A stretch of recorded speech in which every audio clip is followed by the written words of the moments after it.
While each of the big three is in dire shape, General Motors is hemorrhaging cash fastest and could be out of money before the end of the year. GM's CEO told the Detroit TV station the time to act is now. There's a high degree of urgency. With the clock ticking on GM, Ford, and Chrysler, Congress reconvened today to consider an immediate cash infusion of $25 billion.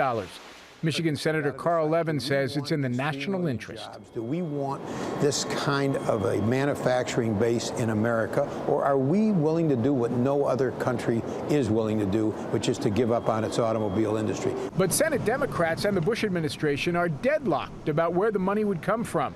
Democrats want to carve it from the $700 billion Wall Street bailout package. The White House says no. Because once you start down that road, it's a slippery slope. To other industries, it might say that they need help. So it's looking more likely tonight that solving the auto crisis will fall to the next Congress and the next president.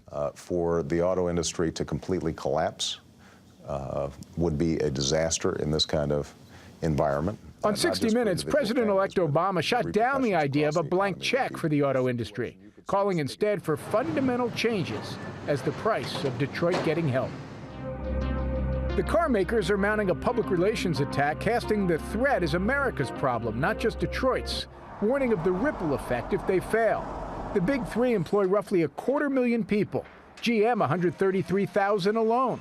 Suppliers for the car makers employ 2.3 million more in all 50 states. This is a very fragile but very well-connected, tightly woven web that when you impact it at the very top, you start this cascading impact that we just don't want to see. And while foreign car makers manufacturing here could take up the slack, like Honda, which opened a new plant in Indiana today, they share many suppliers with the big three and would be hit hard by the domino effect caused by failures in Detroit.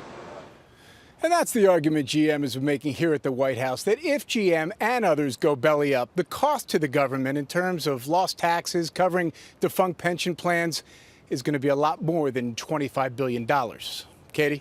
And Jim, many people, including President-elect Obama, are suggesting a bailout with serious conditions. So is that idea gaining traction in Washington?